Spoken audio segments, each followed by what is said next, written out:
abuse techniques. So, okay. This part of the lecture, this chapter, will be a mere enumeration and brief discussions of different fraudulent activities and abuse techniques that can be carried out by an individual using computer technology or computing technology.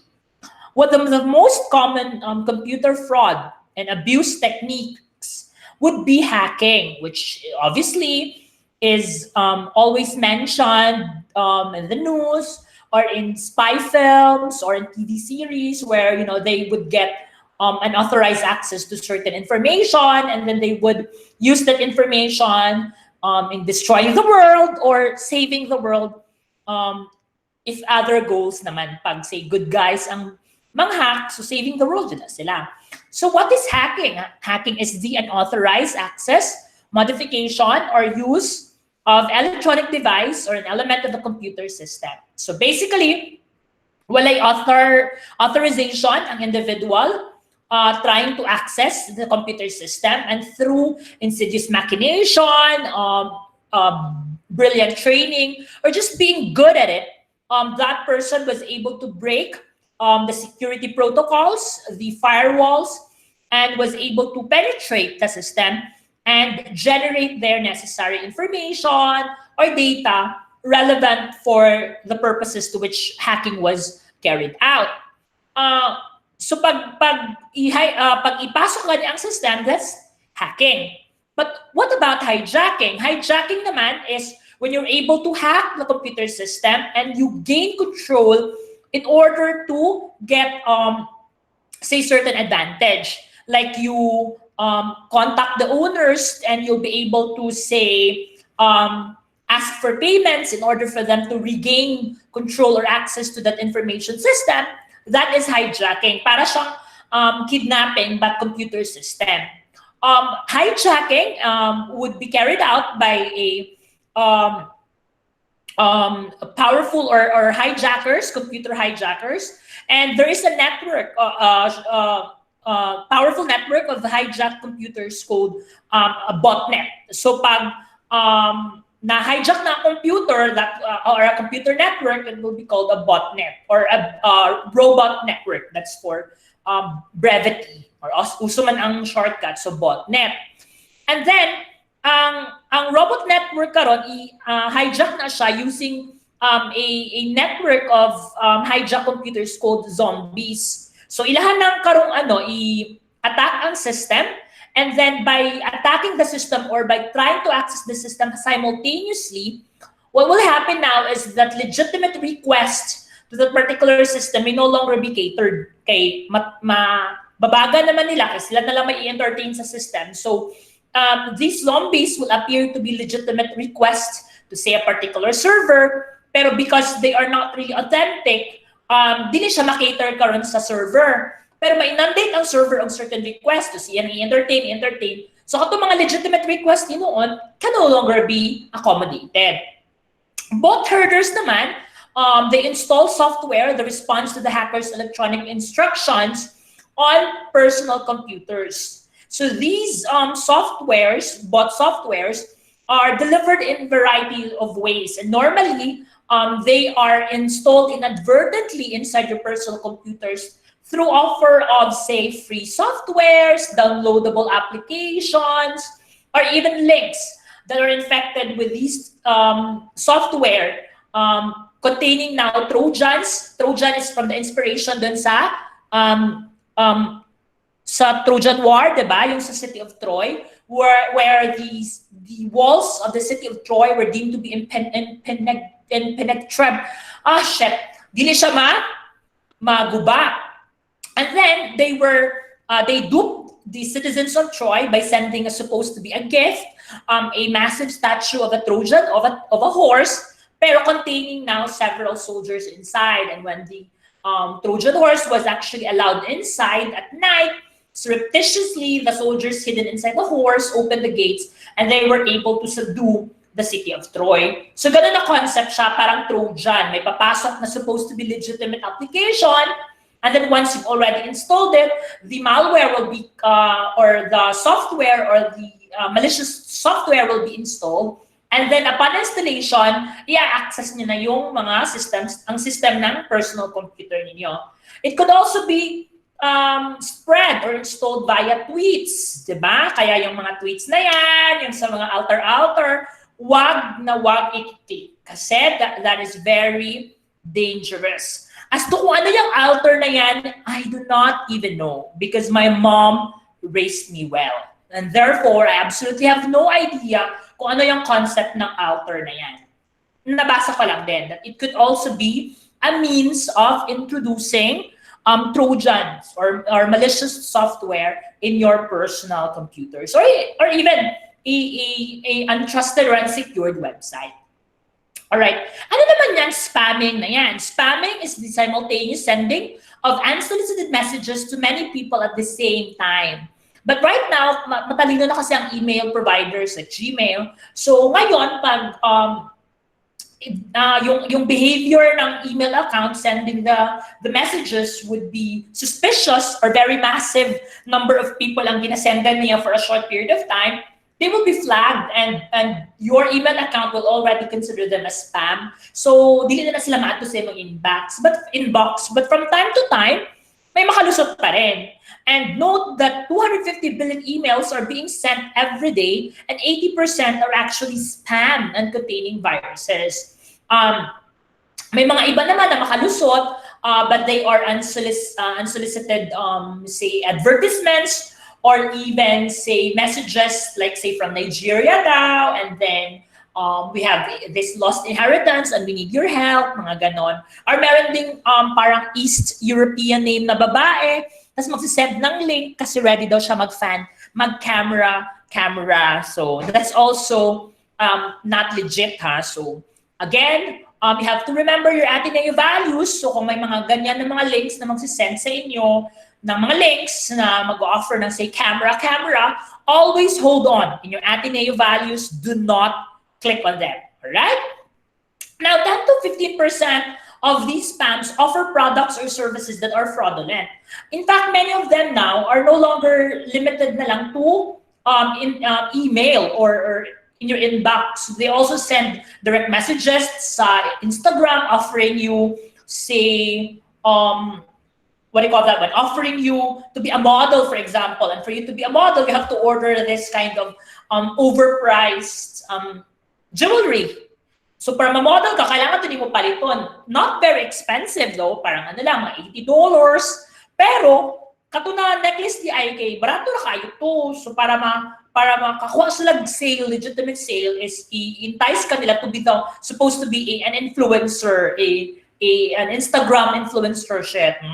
Influencer, bagod niya. Pinaray mong followers, kita pa atikon. Alright? So spammers scan the internet for addresses posted online, hack into company database, and steal or buy mailing lists. So if you post, say for example, class, in your Instagram, your email, do not put it like, say, your actual name at, so you put like, say, sa .com, kailangan na mo spell it as .com para ang software na mo run o mo scan o ka ng mga email addresses online, di niya mabasa kaya di man siya legitimate na .com, di word man mo ang .com. Or say, if you want really to post your email on your blog, kay blogger man ka, tapos para makontak ka, instead of typing it as a text, you put it as an image.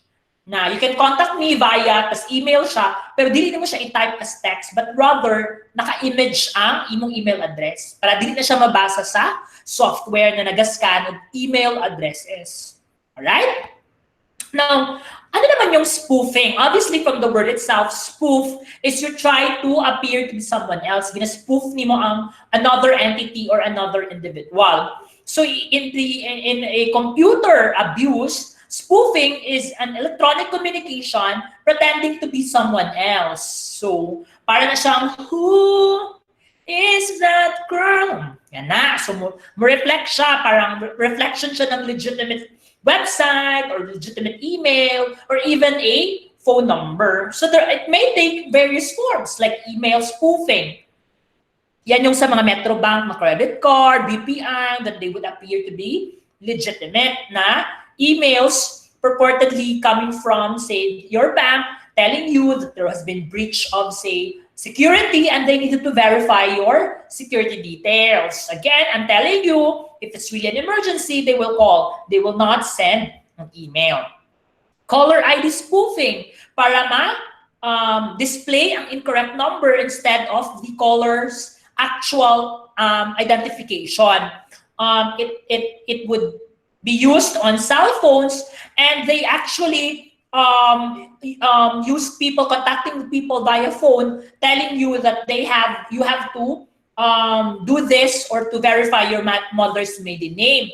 So you have to verify that one as well. Pag caller ID would appear to be 2366, mga ganon. Tapos, pag message nila, is kailangan nila ng ganong link, you have to be observant talaga kasi pag caller ID yan siya na dapat mag-call talaga yan siya, hindi yan siya yung magme-message sila using the 2366 or yung caller ID nga tapos ipapabigay sa'yo via text message. Kailangan sa calls talaga kasi pag call kasi, you try to give it and then i-verify yan siya ng agent. And sometimes pag call, dili nila ma-spoof. I don't know why, but calls can't be spoofed. Ang mas-spoof lang usually yung text message. Alright.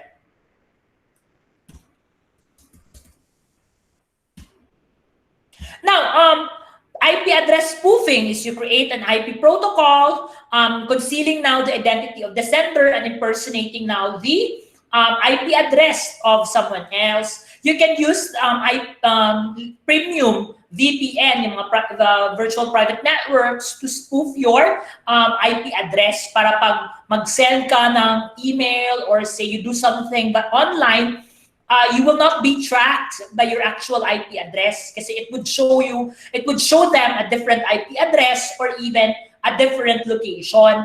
And these premium VPNs can also be not only used to spoof your IP address, but also to circumvent the location of your streaming service. So kung magamit ka VPN, you can choose the location and you can open shows that are not available in Netflix Philippines. You can also use a premium VPN to subscribe or to sign up Disney Plus, Prime Video, Peacock, and of course, ano pa ba? Apple, I think, is no longer, parang di na yata need ng VPN. But for Hulu, for example, yan, required sila ng mga VPN.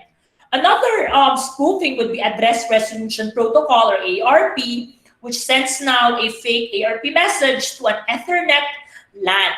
ARP is a networking protocol determining a network's host hardware address when only its IP or network address is known. And there is also a SMS spoofing, as I've mentioned before. This is actually the most common one. Kaya mas dali siya ma-spoof. Ang caller kasi is, caller spoofing is, I think, di nakaayos siya, anong tawag dyan, commonplace kay, dili kayo mag-appear, dili kayo matago ang number pag prepaid or say, taas yun ang actual number. You cannot pretend to be, like say, a short number like 2366, so on and so forth. Pero sa SMS spoofing, dali lang siya, and they actually can be used to generate or to get and sensitive information that is required from, say, consumers or even subscribers or even yung mga for banking information. Webpage spoofing is when they try to appear to be the legitimate URL of a website. So ikaw na natuo, you actually enter your login details because you believe that it's the actual website. But the field where you actually enter your username and the password is used now to capture that particular data. Instead na malagin ka, wala ko na login, sige na lang internet. But the truth is, it's not the legitimate website. Instead of being logged in, your username and password was actually captured already upon the attempt of signing in. And DNS spoofing is sniffing the ID identification of a domain name. This is very important kasi in setting up your domain, pag naka-website or blog, that you actually link your DNS properly to the source. Like say, separate ang provider mo ng URL, say GoDaddy, tapos sa WordPress ang imuhang blog, then you can actually set your DNS to to the GoDaddy thing para makuha ni GoDaddy karon ang imong WordPress website. But that's already easy if you you can actually protect yourself by signing up on a domain hosting like domain gate Bluehost, for example. I personally use Bluehost, and then you already buy domain from say other providers, and then you just connect it to Bluehost, and then you via Bluehost, you install now your WordPress website. By then, provided ka og support as well as security features ng Bluehost or your host provider para dili ma-spoof ang imuhang domain name system or DNS. Right?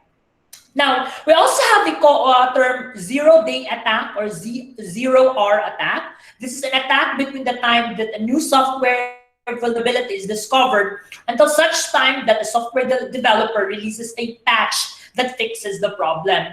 So ito yung interregnum. Pag may na-discover na vulnerability na pwedeng magamit to abuse the system or to hack the system or be able to enter the system, that is the period until such time na may patch to remedy that particular problem. So if there is a vulnerability and then there's a hacker who wants to show the world na vulnerable itong system na to, he will release it via online. Usually this is being released in underground sites or yung mga onion sites. And once released, it will spread quickly, and then they will try to hack or to enter that particular system that has shown some vulnerability.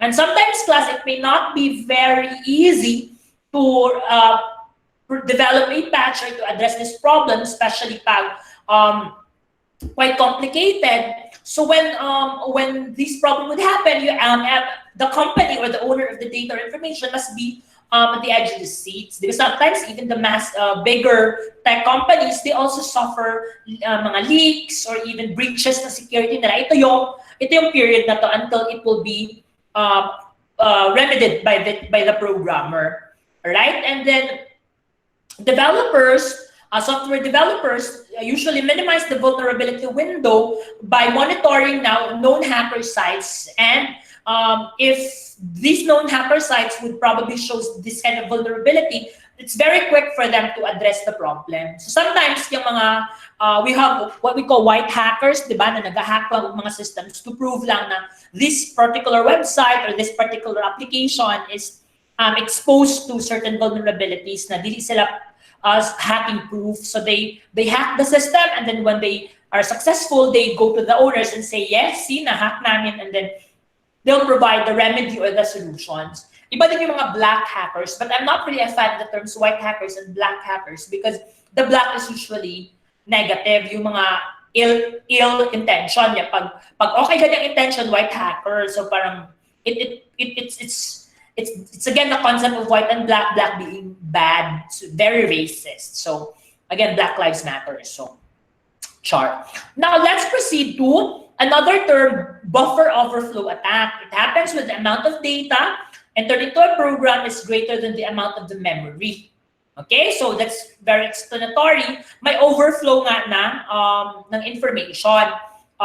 The information or data being entered into the program exceeded the capacity of or the memory of that particular system. The input now overflow usually overwrites the next computer instruction, causing now the system to crash. Another attack is the SQL injection attack. This is a malicious code in the form of a SQL query that is inserted into the input so that it can be passed to and executed by an application program. Note, class, that SQL is a database. It's a database developed by Microsoft that serves as the repository of information by accounting information systems or simply information systems. And if you can access the information system through front end, pag gamitin nimo tong computer nimo, tapos makita nimo ang login details, but you can also access via back end, and back end usually is accessed on the database, and that particular database could be any provider, and one of the providers would be SQL, and it's usually the access to a SQL would be via a query. Query is like a computer language where recognized by SQL, and when we use it properly, it will give you out all the information needed, deposited or stored in the database. So if it can be inserted into SQL, and then and convince the application to run the SQL code, then it may be able to exploit the database and exploit this kind of vulnerability. We also have the man-in-the-middle attack, or MITM attack. It places a hacker between a client and a host and intercepts network traffic between them. It is often called a session hijacking attack. The MITM attacks are used to attack public key encryption systems where sensitive and valuable information is passed back and forth, right? Now, we also have masquerading or impersonation, which is to pretend to be an authorized user to access a system. Makita na mo sa Charlie's Angels, katong ilahang gipatay itong guy, tapos gikuha nila ang mata, Char. Tapos, oh no, wala pa nila gipatay. Joke lang. They copied the eyes of the guy and then nagputang sila say contact lens. So because the system's authorization is based on the eyes login of that particular officer, they use contact lens copying now the color, the everything, the detail of the person's eyes, and then they were able to be granted authorization. They were able to enter into the facility. So this is called impersonation. You're impersonating to be someone else who is duly authorized by the system. Ano naman yung piggybacking? It is parang naki-join lang ka, ni baba ka, Char. Piggybacking. So it is the clandestine use of neighbor's Wi-Fi network and can be prevented by enabling the security features in the wireless network. Mag-provide ka og password. But I think it's common only in countries where Wi-Fi is quite slow. Pero sa Thailand, di ba ka-provide ka yung password? Hello? Excuse me, sir. Excuse me, sir. Hindi po nag-move yung slides, sir. Hindi nag-move ang slide? Yes, sir. Oh my We're still God. in slide 20 po. Ano na tayo? 26, 20? 20 po yung kanina, sir. Nandun lang po yung slides, sir. 20. Sa 20 lang? Opo, nag-stay kanina. Oh my God. Alright, wait.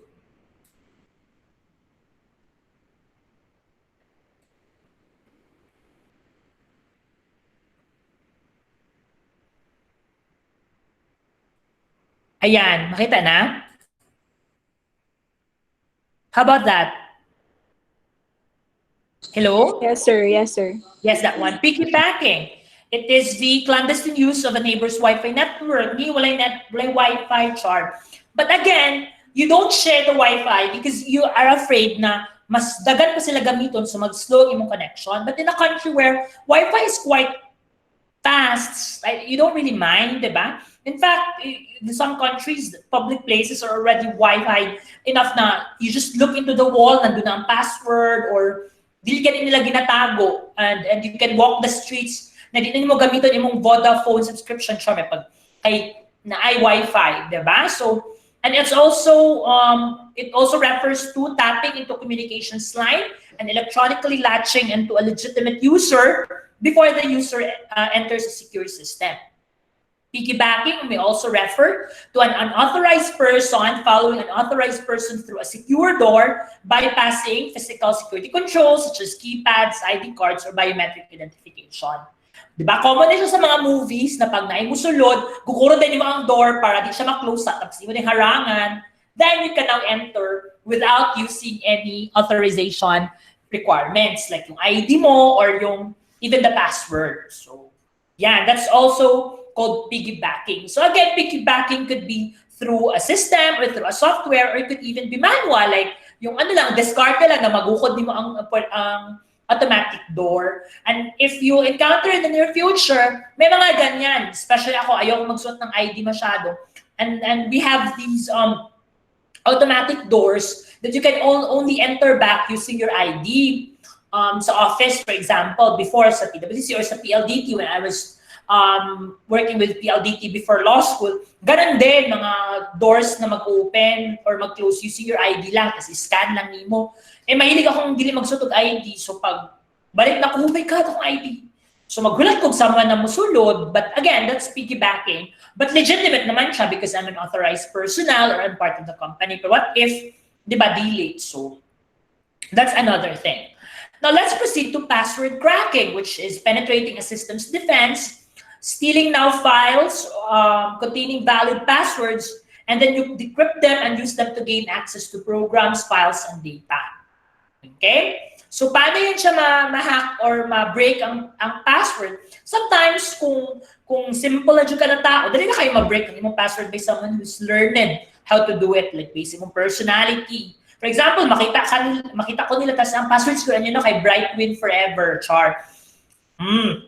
So maka-access na yun sila kaya na-crack mo nila ang password. But what if my password is encrypted, no, diba? So they will have to do another level of parang skill then to penetrate now the encryption made in the password. And once they were able to get the password na, then they can use it na on all accounts. Kasi chances are a person will only use one password for many things. Kaya ganit dapat you use certain applications like LastPass or even Dashlane para mag-save ka dito of passwords, and you no longer have to remember your passwords. You may maintain different passwords per website, but again, you only have to memorize lang the password of your LastPass or Dashlane. Kaya naman dito na mong passwords karon sa imong sa different websites. Right? If you use that one, you can install it in a browser as an extension, and then when you open a website, you just log in via LastPass or Dashlane, and then it will already pre-fill the password, pero dili na siya ma-remember sa browser kay ang naka-remember naman kay si LastPass or si Dashlane. War dialing naman is a programming a computer to dial thousands of phone lines searching for dial-up modem lines. May dial-up pa ba today in this era?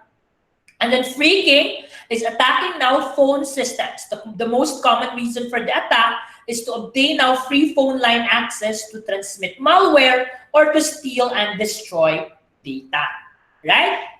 Now let's proceed to another computer fraud and abuse, data diddling. This is changing data before or during entry into the computer system in order to delete, alter, add, or incorrectly update key system data. Data leakage is an unauthorized copying of company data. Say, pag na-access ang database ng, say, in the US, for example, na-access ang Social Security na database, they can already copy different Social Security numbers that may be used for illegal migrants. Kaya di ba, pag for illegal migrants to get a legitimate work or employment, they have to provide their Social Security numbers, and these Social Security numbers that are, are only issued to legitimate persons. So pag na-hack yan siya at na-copy ang Social Security numbers, these numbers could be used by someone else, trying to be someone else. And then what will happen is they would apply for a bank account under that Social Security number, and then they will apply for work. So in the perspective of the company, they're actually hiring this person, but the actual person working there is not the same as that of the Social Security number. Pwede na siya magka-problema later on, kaya usually, naamang ko yung ba na mali-mali nag-kanang unsa na lang ang pag-match sa Social Security numbers ba o katong sa illegal migrants or sa mga undocumented, na ang tag-iya sa Social Security number was an old woman, and then lalaki ang nigamit for employment. And that's the story of Mateo in the sitcom Cloud9, Superstore, NBC. Obviously, that's a sitcom, NBC's Superstore. Kaya na siya same night with NBC's The Good Place, nominated for Emmys, and Brooklyn Nine-Nine, NBC. All right? Pod slurping is using a small device with storage capacity, such as an iPod or flash drive, to download unauthorized data. We also have Salami Technique, which is used to embezzle money, a salami slice at a time from many different accounts. Ito yung sinasabi ko before sa inyo that a particular programmer would cut like a percentage, like a centavo per employee's account, but on a regular basis. It may not be noticeable, but in the long run, it would accumulate into a hefty, significant amount for the benefit of the said programmer. All right? So a programmer may also provide a software into the system. When he was fired and before he left the company, he provided a software that would dramatically increase or would substantially increase the production cost, even by a mere fraction. If you multiply it by tonnage or by the number of quantities being produced, it would be significant in the long run. Right? Can also be used now to provide excess production costs, and then it will be deposited now to a bogus or dummy account, and that account was actually by that particular programmer or employee. We also have economic espionage, which is quite common, uncovered by spy films. Yung mangawat daw sa isang pharmaceutical company in order to be given to the rival, para ang rival ang mauna og develop into that particular vaccine. O, diba? Parang Umbrella Corporation, char. Sa mga ng movie ang Umbrella Corporation, be? Class. You have idea? You have an idea kung saan ang movie ang Umbrella Corporation? Wala? My God, Resident Evil, right?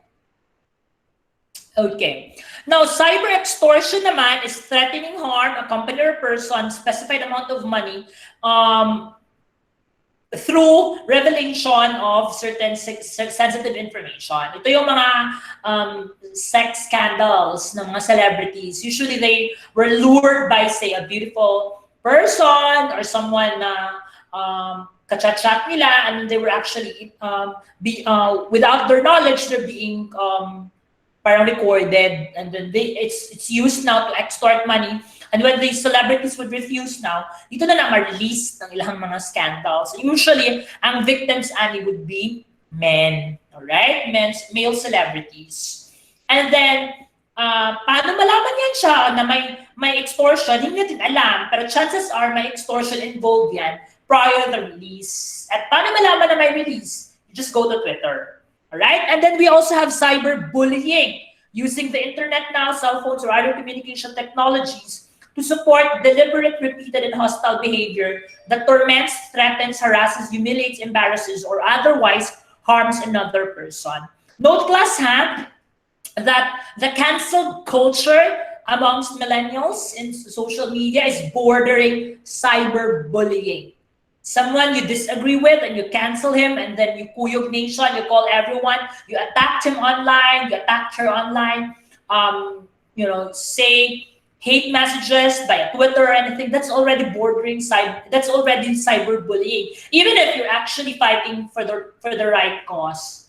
And if you disagree with someone else and you try to silence them, but you're the one who's very vocal about freedom of speech, but if someone disagrees with you, then you try to silence them and report their accounts, that's hypocrisy. And that is what I've quite observed in social media, especially amongst woke Twitter.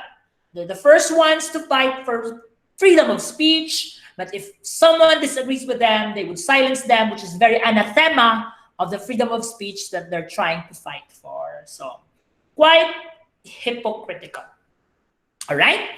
Now, let's proceed to sexting. What is sexting? By the way, I'm actually attacked because my values as a person, since my mom raised me well, didn't expose me with this kind of vulgar language. As a graduate of a Catholic institution, sexting is something that I do not subscribe to. Char is exchanging sexually explicit text messages and revealing pictures, usually by means of a phone. This would put kung by means of mail, di ba? Sexting, good.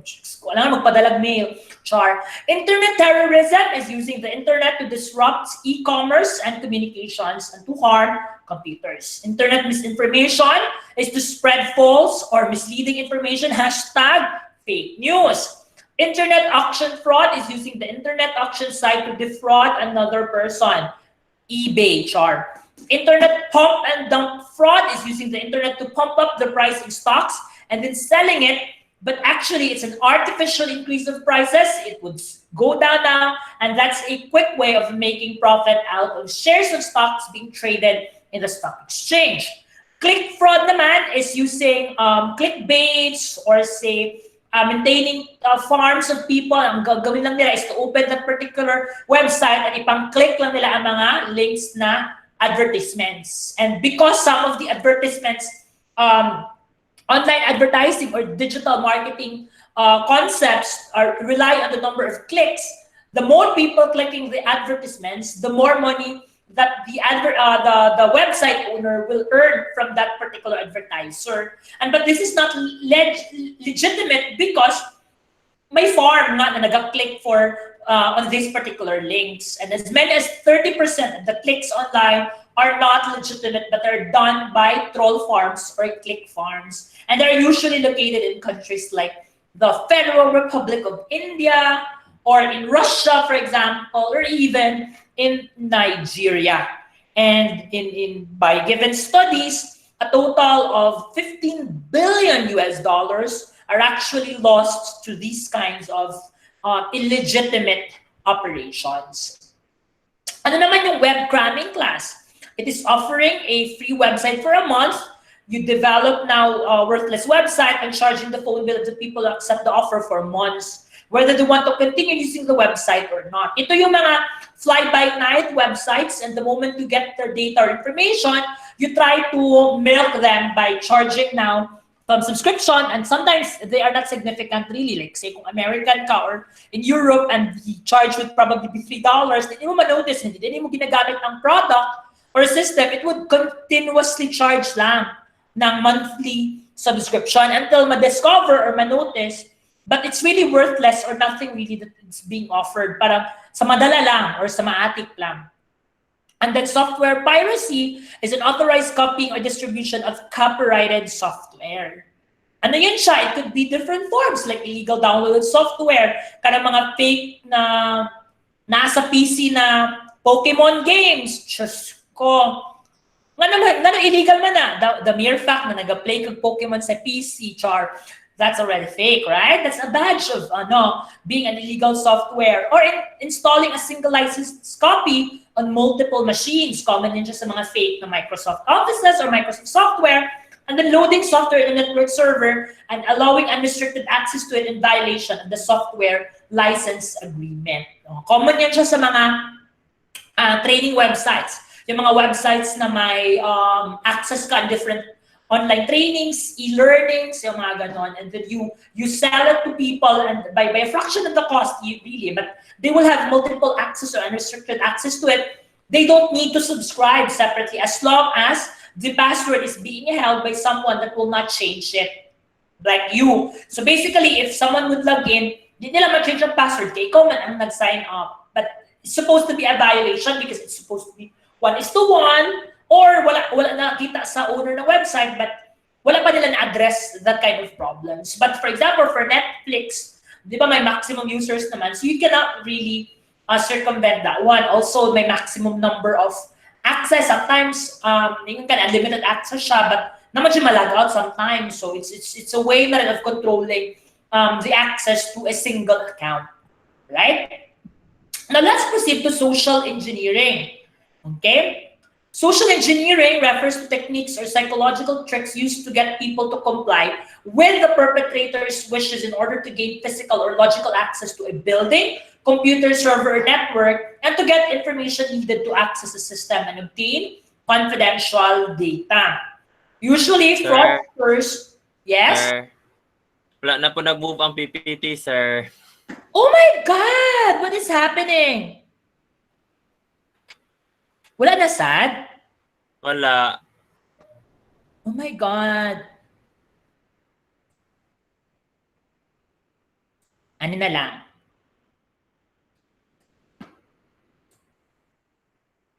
Ayan. It shows na ba? You can see? Yes, sir. Yes po. Right. And then fraudsters in social engineering, they usually use or take advantage of the 7 human traits in order for them to entice individuals to do their bidding or in order for them to gain such access. First is compassion, the desire of a person to help others. Diba? Compassion ang first nila na gina-atake. Diba mura na kugkuan, theo na subject or murag ka ng iba ako ang lesson kaya na yung mga terms of compassion or ako ka ng retreat actually. The second one is greed. People, these fraudsters would know the personality of a person. Tingnan nila, this person is looking for quick money or quick gains. So they take advantage of that person's greed. Or even sex appeal, for example. Because guwapa ang ilahang ipakita sa camera, or guwapo, for example, so that person would easily agree to things na gina-request. Okay? Sometimes, let's admit it, this world is governed by beauty. And fourth is sloth. These people, want to do things, don't want to do things the hard way, and then they waste time or do something unpleasant. Fraudsters take advantage of that lazy habit. And what is usually because yung easy money or quick money that you want to earn more without doing such, that's also sloth. Trust, for example, people are more likely to cooperate with people who gain their trust. So they gain your trust first, and then after parang establish na yung trust and friendship, they try to get the access. And inadvertently, you might not notice it. Tas last time, pag na-discover na ninyo, it's already, huli na ang lahat, nakuha na nila ang access. Another would be urgency, the need for immediate results, or the need that must be met leads people to be more cooperative and accommodating. And of course, the last would be vanity. When people are more likely to cooperate if you appeal to their vanity by telling them that they're going to be more popular or successful, yung i-feed mo ilang ego. Okay? So those different traits are being utilized or being taken advantage of by these fraudsters to appeal to people who actually have with them access information to certain network servers in order for these fraudsters to enter into the system, access the system, and obtain the confidential data. Okay. Another social engineering issue would be identity theft, which is assuming someone's identity usually for economic gain. Ano example nito? Ito yung inassume ni Marimar ang identity ni Belia Aldama, char. No. When you try to pretend to be someone else by getting their confidential information, and then you go to the bank to withdraw certain deposits or to use their credit card information, copying their signatures, and mag-shopping spree. You're actually stealing identity. Common din siya before in the 80s class or 90s, yung using someone else's identification to get passports para mag-OFW. Many OFWs during the 80s and 90s, they're actually flying on a passport different from their actual names. Kasi common pa before, hindi pa computerized ang DFA, so dali na siya ma-fake. But right now, dili na kadagan na mga security features or mechanisms. Pretexting is using an invented scenario to increase the likelihood that the victim will divulge information or do something. Ito yung mga budol-budol, creating a scenario of a family member na aksidente daw, tapos dito enough ang kwarta, kailangan mag-withdraw. Kung sa gani ang password sa kanang konchar, nagkabig matuan na, hindi na ito na ma-deny. Budol-budol is real. Okay? Posing is creating a seemingly legitimate business, collecting personal information while making a sale and never delivering the product. Posing also can be applied, or it would actually refer to, say, individuals running a long firm, you say, running a legitimate business.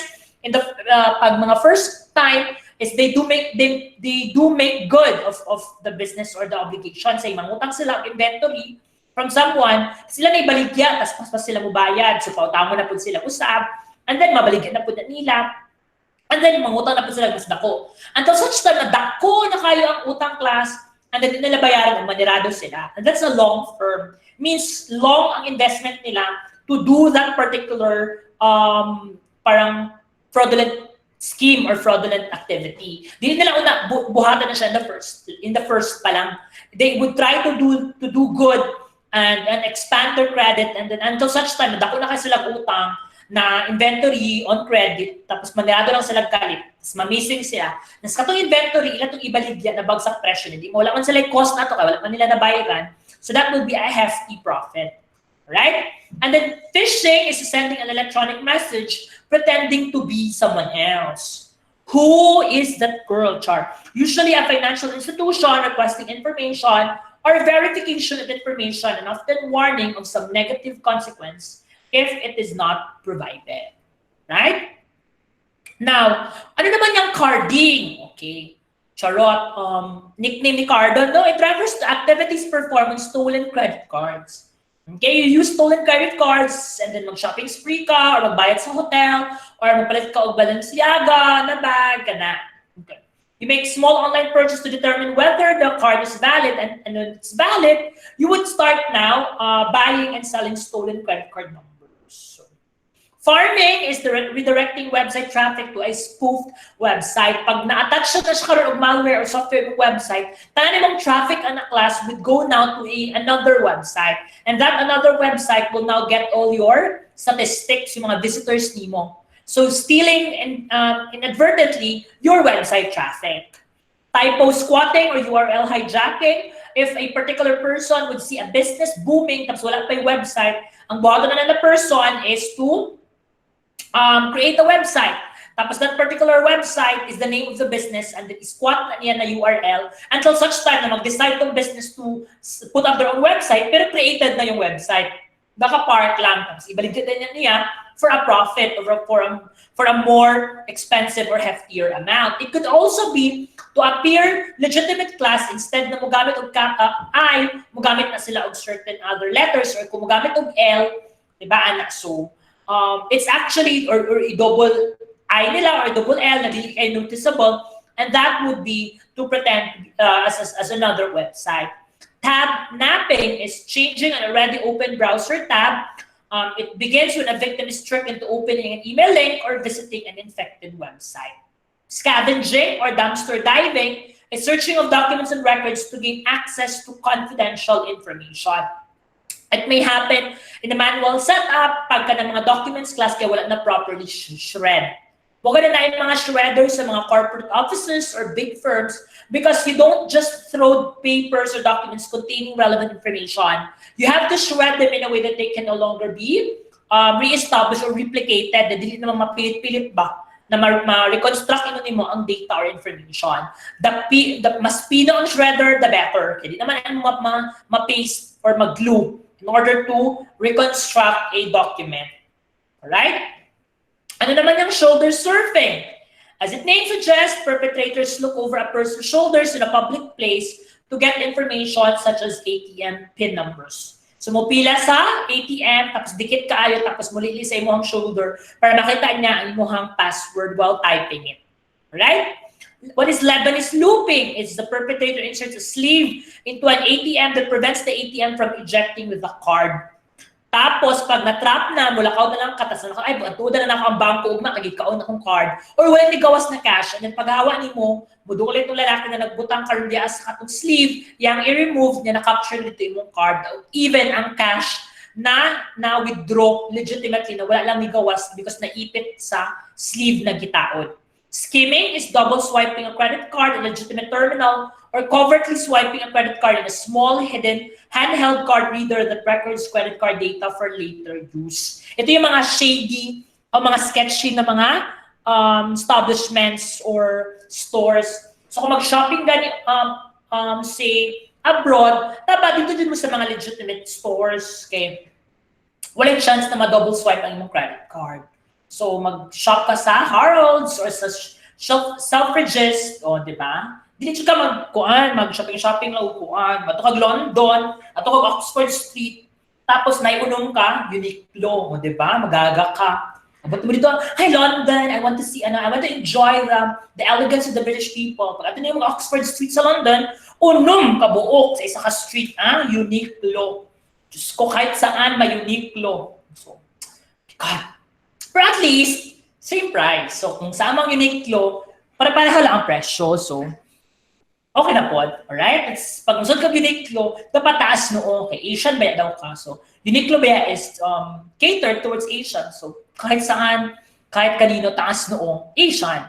Right? Chipping is planting a small chip that records transaction data in a legitimate credit card reader. The chip is later removed or electronically accessed to retrieve the data recorded on it. If ma-watch niyo itong series na ano ganin yung katong hacking, katong robot, Mr. Robot, tama ba?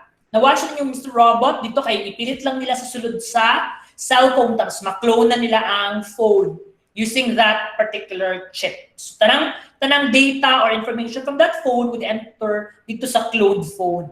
Alright? And then eavesdropping. Of course, with the term itself, it's listening to someone else's conversation. But that particular eavesdropping, obviously, in a computer system context, must be done through data transmissions using different equipment like a wiretapping device. And note, class, in this country, wiretapping is illegal unless, of course, you are suspected or you're involved in a terror activity. Any information, or document, or recordings obtained via wiretapping that is illegally obtained are inadmissible in courts. These will not be admitted as evidence because they are considered to be fruits of a poisonous tree. And therefore, if ma-remember ninyo, ang wiretapped conversation ni Gloria Macapagal Arroyo was not used in a case against disqualification after she was uncovered to have cheated during the presidential elections, because wiretapped information or wiretapped data are not admissible as evidence. It's as if na wala ka ebidensya pag file mo sa case. Now let's proceed to malware. Malware is a short for malicious software. It refers to a software that is used to do any harm. As long as it's a software and the intention was actually to cause harm, it's malware. And it's not restricted to PCs. May mga malware din na makuha, especially sa Google Play Store, sa Android phones, because it's not really that parang wala kayo nasala ba ang mga app developers sa Google Play Store. Okay? So common na siya ng mga malwares that are inadvertently installed in your Android phones. Mo dapat, conjure ta. Apple char. Pero nagkabagog haters ang Apple good, especially pagka ng mga programmer. Manotice niyo na amo yung mga friends sa CS, Apple ko tanan mo ba kay mag-mention lang kay kanang mga andayon kanang uy dilo mas gwapo jud ang Android, wala mo ka nang iglalis pero wala, common dyan siya. I noticed lang ha, programmers, developers, mga taga-CS, di sila fan of Apple, kanong, labtanay ba? Kanong, labot niya, kanong, char. So, but of course, dili man ta CS, during college man, obviously, our goal lang naman is mag-arte-arte. So, obviously, naka-MacBook ka, naka-iPhone, tsaka naka-iPad. Okay, pero yun na, nostalgia kag tarong. Char! So, importante man na siya kay especially kung kuan lang dahil kung ginatrabaho sa school, kanang sulat-sulat lang, paper, MacBook ka. Pero kung trabaho na kag-office, kailangan na mag-Excel, but should pwede ang MacBook ay walay VLOOKUP ang Excel sa MacBook. Unang, as a practitioner of two professions, I maintain two types of laptops. Pag lawyering, MacBook, pero pag accounting, Windows kay na may Excel. Di man jud makaya sa MacBook ang Excel kay kanang shug kanang wala jud ma-achieve. Anyways, let's proceed to spyware. It's a type of malware that is used to secretly monitors and collects personal information. If ma-install sa imong laptop, it can actually gather information by the keystrokes kanang unsa na mga sa imong keyboard ang imong gipindot while logging in sa imuhang website or sa imong account. So makuha nila imuhang passwords. Also, to monitor websites visited and scanning documents on your computer's hard drive. Okay? Now, we also have Adware, which is a pop-up banner ads and a monitor that collects information about the user's web surfing and spending habits. Usually, these pop-up ads naka-attach na sila sa mga heavily visited websites, and once they're open, they inadvertently gather your data or information with respect to what types of websites you visited in your browser. And because of that, they can get now the necessary information para i-redirect ang ads. If manotice ninyo class, tanawa, mag-type lang mag certain information sa Google ba or Facebook, tanawa niyo later on pag mag-YouTube mo, look, ano na din naman ang advertisement? Pag ulagay ko nag-search ko ganino, ulagay ka ng someone's following me, na ay naka-monitor sa imuhang web surfing. So, na naka-attach sa imuhang browser. Munang bright na kayo ang mga ads karon kay bag ura mo na search na dayo advertisement na follow up. So, karon for example, mag-adto og laing website, permitin ako na i-ads na kanang mga house and lot. Kasi mo pangita house and lot so or lote. Mo na ba ako na sige at target og kanang house and lot karon sa mga ads. Just ko mas yung tanaw ko kanang clip sa Brightwin, na-i-add karon sa Utah, kanang mga ano kanang Brightwin naman akong ginapangita oy. Alright, so that's adware. Ano naman ang scareware? It's a software that is often malicious, little or no benefit, and is sold using scare tactics. Ito yung mga appear nagkalit sa browser kasi kanang infected na yung website, kailangan mo ni-install para ma-clean daw kanang bagak kag na naka-MacBook ko tapos imo ko ina na ay infection akong kuan. No, nagascan kay ako regularly, wala ganin na si isa. So that's another thing. Gusto ko Windows kinahag chart. Daghang virus chart. So mo na ang scareware na kanang napado na siya, di ba, sound effect na kanang tingog na naka-detect daw og kuan virus tapos kailangan yung mag-install para ma-clean. Katoy nung i-install nimo mao to ang virus itself. Nakabalo naman taan na, so dito ta maatik. But what if di-detect atong parents niya magkuan? Ma-install noon, what ay problem? So ang dapat ang buhaton ana is dili dapat pagamiton ng parents or mag-maintain dapat ang parents sa ilang access sa Facebook. Wala lang man access sa Facebook, mag-search yung parents og events. Google day ma'am. Mabili kay kabalo na siya og Facebook. Pero sige na lang, kaya sila may nagbayad sa tuition. Anyways, ransomware, it is a software that encrypts programs and data until a ransom is paid to remove it. Ito yung ma-hijack ang website using that particular ransomware, and then they would get or offer na parang pay us so that we will leave this website or we will return this website to you. Usually, ginagamit na para ma-hack ng mga accounts o yung mga massive followings na YouTube accounts. Tapos pabayaran ng ila, tapos para pag di mabawi, or, di ba? So, sayang man sa sumubayad yung kung tag-iya, kaya kung gipaghirapan na muda ko ang iyahang subscriber base. Kaya may siya, hello, welcome to my channel. Di ba? Sumurag si Philip. Anyways, what is another malware? Yung keylogger, which is, yun nga, pag mag-keystrokes and emails para makuha ang password. Another is a Trojan horse, which we've already discussed or mentioned a while ago, which is a malicious software or a malware that is parang legitimate siya na installation, pero upon that legitimate installation na ay inadvertent na gina-install na additional malware. So, for example, usually na siya pag mga free downloads. Sometimes, naka-attach na siya sa mga ginapang download na torrent. When I was still a college student, honestly, I was really a fan of torrent. Okay, that's few download shows. But when I entered law school, mahilig din ako sa torrent pa. Now that I'm already practicing law as an officer of the court, I believe kasi on the rights of these companies over their intellectual property rights. So I no longer download. Talaga ako, legitimate streaming operations. Even the anime, naga-stream jud ko legitimately para Charm, Radyo, Limpyo, nag-kiss anime di ay pag dili pa available. Or nag-kiss Asian, kay dili available sa akong mga streaming websites. But no, as much as possible, I pay view, I pay, ano pa ba yung isa, ano yung sa Rakuten, kalaban ng view, ano ba yung streaming sites na kalaban ng view? WeTV? Ano? WeTV? Basta ka na sa Rakuten, sa ganun na siya. Wala ako nainamdaman, sir. Ang nabalan ako nakakalaban sa video is Vicky? Vicky, sir? Vicky, yes! Di ba owned na siya by Rakuten? By Japanese company, Rakuten. O, di ba?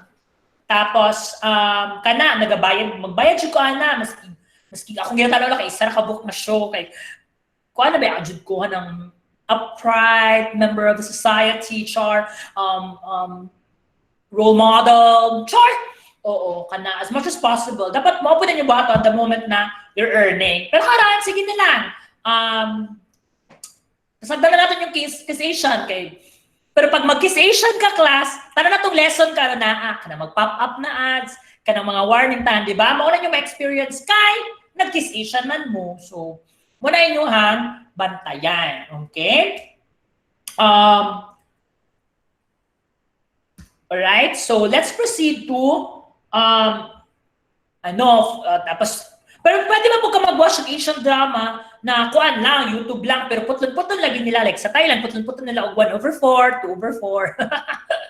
Tapos, every time magsugod na dyan na siya, Rai Kanta po ni, di ba? So, anyways, that's already Trojan horse. And then you also have time bombs and logic bombs, which are Trojan horses that lie idle until triggered by a specific date or time or by a change in the system. Naka-idle lang na siya diya sa ilalim, tapos naka-specify lang na pag mabot ano na date, or for example, July 4 na, 4th of July, ma-activate na dayon ang malicious software. Trapdoor or backdoor naman is a set of computer instructions that allows a user to bypass the system's normal controls. These are often created by programmers na ilang pwedeng balikan later on if they are fired by the employer or wala na sila sa company. Para pwede nila karon mababalikan ang company or mabalusan in case dili proper ilang removal from position. Another is packet sniffers. These capture data from information packets as they travel over networks. Capture data are examined to find confidential or proprietary information. Another type of malware class is the rootkit, which conceals processes, files, network connections, memory addresses, systems, utility programs, and system data from the operating system and other programs. Another term, super zapping, carnage ko encounter ano na mga terms is the unauthorized use of special system programs to bypass regular system controls and perform illegal acts, all without leaving an audit trail. Kandak ba wala audit trail? Blue snarfing, stealing contact list, images, and other data using Bluetooth. Kung ganun itawag siya snarfing, tapos via Bluetooth man, so blue snarfing, very creative, no? Blue bogging is taking control of someone else, tagnaon ako via Bluetooth, no? Phone to make or listen to calls, send or read text messages, connect to the internet, forward the victim's calls, and call numbers that charge fees. Alright? So that's the end class of our chapter 3. So basically, we're done now with discussion on chapter 3 on computer fraud and abuses. Right? So, you have any questions or clarifications? Wala, di ba? Because this is a topic kasi talaga na